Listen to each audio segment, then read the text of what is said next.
안녕하세요, 코비스의 피터입니다. 2023년 가상자산 시장 전망을 얘기할 때 꼭 빠지지 않는 게 있습니다. 가상자산 규제에 관련된 이야기인데요. 국내에서도 그렇고 해외에서도 그렇고 현재 가상자산 규제에 관한 많은 논의가 진행 중에 있고요. 또 여러가지 각종 새로운 법규 같은 것이 발표될 것으로 이렇게 예상이 됩니다. 전에도 말씀드렸듯이 이제 규제 자체는 나쁜 게 아닙니다. 왜냐하면 규제의 큰 목적은 산업을 잘 육성시키는 거이기 때문이죠. 물론 단기적으로는 투자자 보호나 소비자 보호 뭐 이런 것들이 단기적인 목적이긴 하지만은 이러한 보호 장치를 마련하는 궁극적인 목적은 이 소비자들이 이 신기술이 안전하다고 느끼고 더 많이 사용을 하게 되고 하는 것이 이제 큰 목적이라고 하겠습니다. 마치 이제 화분에 꽃을 키울 때 이제 잡초를 제거하는 작업에 비유할 수가 있겠습니다. 잡초를 제거하는 이유가 화분에 있는 그 꽃이 이제 잘 성장을 하라고 하는 행위인 거죠. 실제로 대중매체를 통해서 최근 이렇게 정보를 접하다 보면은 앞으로 한국에서 만들어질 규제들이 실제로 육성을 염두에 둔 건지 잘 와닿지 않는 경우가 많습니다.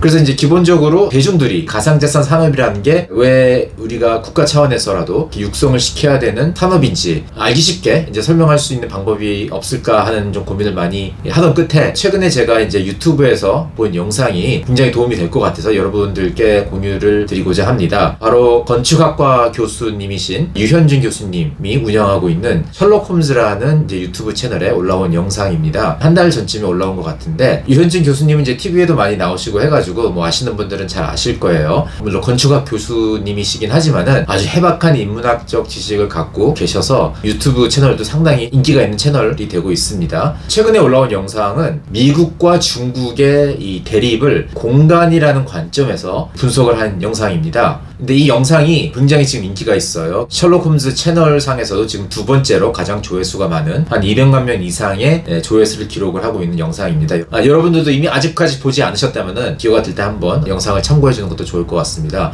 간단하게 제가 요약을 하고 그럼 저의 의견을 보태서 간단하게 말씀을 드리면은 구독, 좋아요, 알림 설정 부탁드릴게요.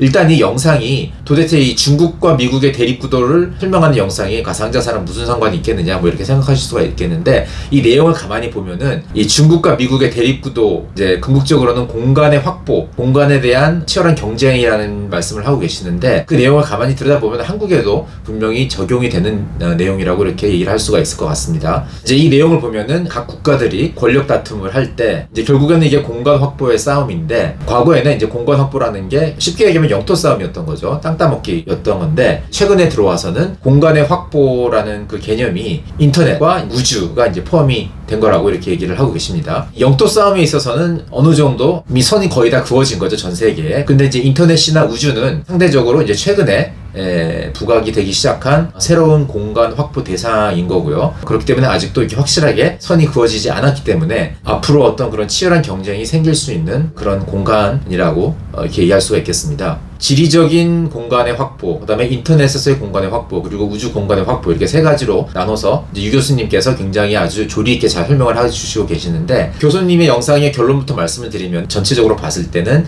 이 세 가지 공간 확보에 있어서 미국이 좀 더 유리한 위치에 있다는 말씀을 하고 계십니다. 일단 지리적인 면에서 봤을 때는 미국의 지리가 대서양과 태평양에 진출할 수 있는 항로를 이미 확보를 해서 전 세계 어디라도 이제 뻗어나갈 수 있는 지리적 요건을 갖추고 있다는 말씀을 하고 계십니다. 중국 같은 경우는 물론 해안가가 있긴 하지만은 이제 그 주위에 뭐 일본이라든지 대만이라든지 뭐 필리핀이라든지 이런 나라들이 둘러싸여 있기 때문에 바다 쪽으로 진출할 수 있는 길이 상대적으로 막혀 있고, 뭐 서쪽으로는 뭐 히말라야 산맥이라든지 러시아라든지 이런 식으로 막혀 있기 때문에 용이치가 않은 거죠. 그리고 이제 유통망의 중요성에 대해서도 얘기를 하고 계십니다. 미국 같은 경우는 이제 고속도로나 그 외에 다른 어떤 유통망이 굉장히 잘 발달이 돼 있어서 물류의 교환이 굉장히 잘 이루어진다는 것. 물론 중국도 그를 위해서 많은 노력을 하고 있지만은 미국에 비해서는 상당히 뒤처져 있다는 그런 얘기를 하고 있는 거죠. 그래서 이게 왜 중요한지 제가 조금 저의 의견을 보태자면은, 결국은 이게 이제 교육을 할 수 있는, 경제 활동을 할 수 있는 범위를 최대한 확보를 많이 한 나라가 이제 미국이라는 겁니다. 결국은 이제 교육이라는 게 이제 물물 교환인 거고, 그것이 이제 경제 활동인 건데, 이를 통해서 이제 부라는 게 창출이 되는 거죠. 그러니까 이제 미국이라는 나라가 중국에 비교해 봤을 때는 부를 창출할 수 있는 지리적 요건이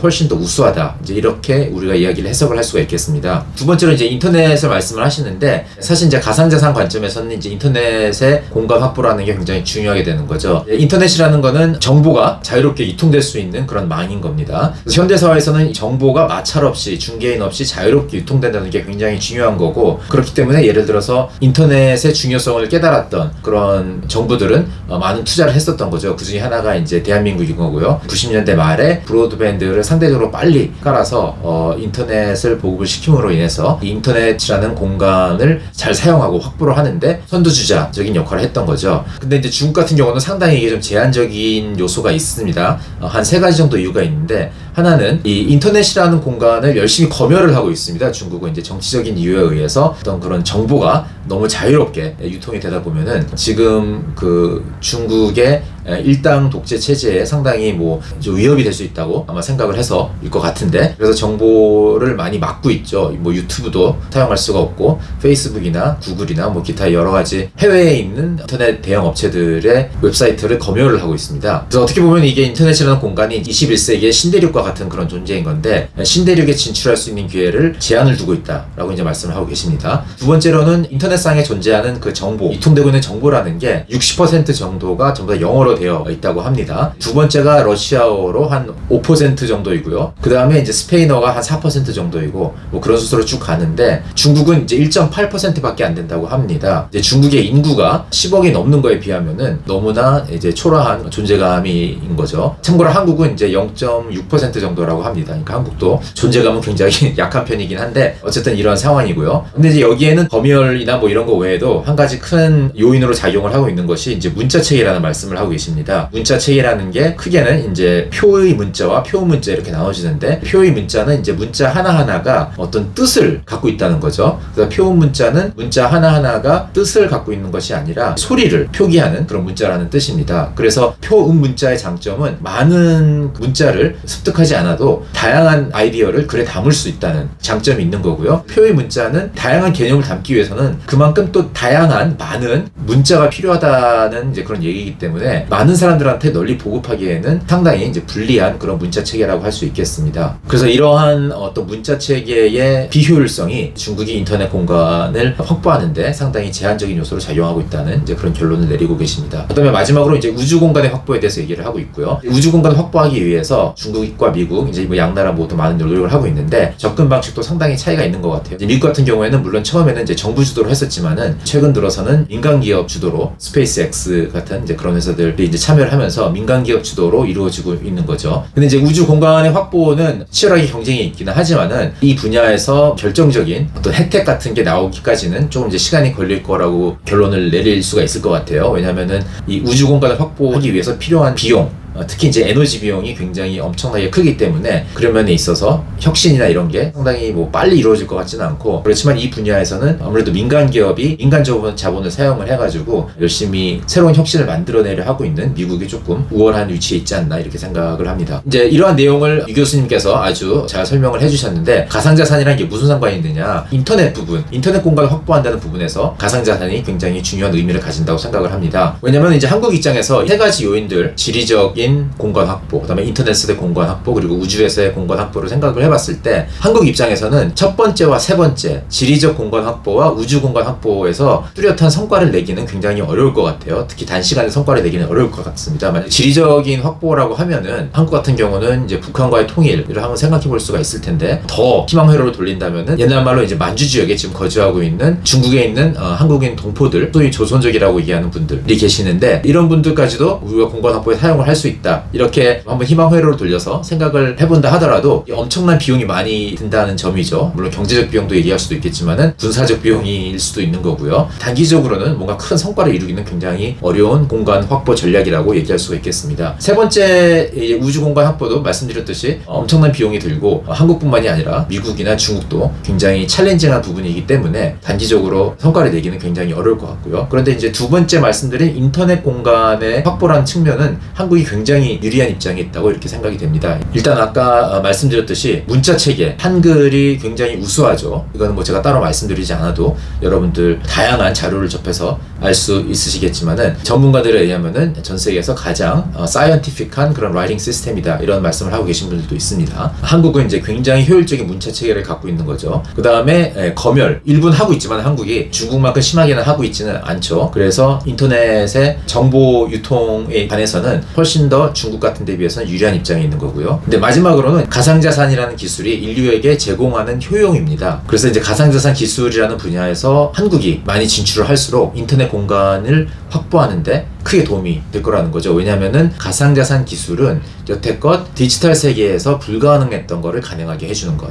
그것은 무엇이냐면은 중개인 없이, 마찰 없이 가치의 교환을 가능하게 한다는 그런 기술이라는 거죠. 그것이 가능해짐으로 인해서 디지털이라는 공간, 인터넷이라는 공간, 어떤 거리에 제약을 받지 않는 공간에서 유통되는 것이 정보뿐만이 아니라 재화나 가치 있는 자산이 유통이 될 수 있게 됨으로 인해서 거리에 제한이 없는 공간에서의 교역, 경제활동이 가능해지는 거죠. 그로 인해서 아까 말씀드렸듯이 어떤 지리적 공간을 확보한 나라가 경제활동의 범위가 커지면서 부를 축적할 수 있는 그런 여건이 마련된다고 말씀드린 거와 마찬가지로, 디지털 공간에서 교육을 할 수 있는 그 대상이 무궁무진하게 넓어질 수 있는 기회가 생긴 거고요. 그 무대에 하루라도 빨리 이제 진출을 해서 의미 있는 위치를 차지하는 주체들, 국가나 이런 나라들이 굉장히 앞으로 주도권을 잡기에 유리한 상황이 펼쳐질 거라고 그렇게 생각이 됩니다. 이러한 상황은 14세기, 15세기 이후 유럽 열강들이 해외로 진출을 하면서 교육의 활동 무대를 훨씬 넓혔고, 그로 인해서 전 세계 주도권이 넘어가는 순간과 굉장히 유사하다고 할 수 있겠습니다. 당시에 사실 유럽은 신대륙을 발견하기 전까지는 경제적으로 그렇게 부강한 지역은 아니었죠. 그렇지만은 교육의 활동 범위를 넓힘으로 인해서 엄청난 부를 수백 년간 축적을 할 수 있는 기회가 되었고, 당시에 왕성했던 교육 활동은 뭐 일부 정부가 좀 관여되는 경우도 있었지만은 대부분 민간 자본에 의해서 펀딩이 되었던 거죠. 그 과정에서 이제 금융 시스템이라는 것도 발전을 할 수 있었던 거고요. 그때 발전된 금융 시스템이 지금 전 세계 금융 시스템의 스탠다드가 되어버린 이런 상황인 거죠. 이런 과정에 동양에 있는 국가들, 중국이나 한국이나 일본은 전혀 참여를 못하고 있었습니다. 그러면서 뒤처지게 된 거고, 그나마 이제 끝 무렵에 일본이 참여를 했던 거고요. 그 다음에 2차 대전 이후에는 한국이 참여를 해서 경제 발전을 이룰 수가 있었고, 2000년 이제 WTO 가입을 하면서 중국도 참여를 하면서 중국도 성장을 할 수가 있었던 겁니다. 이와 비슷하게 지금 인터넷이라는 신대륙의 공간에서 지금까지는 정보밖에 유통이 되지 않았었는데, 이제는 자산이 중개인 없이 마찰 없이 유통이 가능해지면서 이제 엄청난 경제활동, 부의 창출의 기회가 생기고 있는 겁니다. 여기에 지금 하루라도 빨리 진출을 해서 뭔가 의미 있는 위치를 점령하는 민간 기업이 됐건 국가가 됐건 뭐 이런 것들이 이제 생겨나는 거에 의해서 세계의 권력 싸움의 구도가 많이 달라질 것 같고요. 그러면서 봤을 때는 한국이 여기서 손 놓고 있는 거는 너무나 좋은 기회를 지금 버리는 게 되는 거죠. 그렇기 때문에 가상자산 업계의 진출이라는 거는 우리가 국가 차원에서도 굉장히 장려해야 될 그러할 사안인 거고요. 그런 면에서 지금 여러 가지 한국에 존재하는 제한적인 요소들, 뭐 전에 제가 한번 말씀을 드렸지만은 이제 법인들이 가상자산을 취득한다든지 아니면 현금화한다든지 이런 길이 꽉 막혀 있는 이런 상황들은 너무나 안타까운 상황이라고 이렇게 얘기를 할 수가 있을 것 같습니다. 그래서 입법 과정에 이제 관여하고 계신 분들,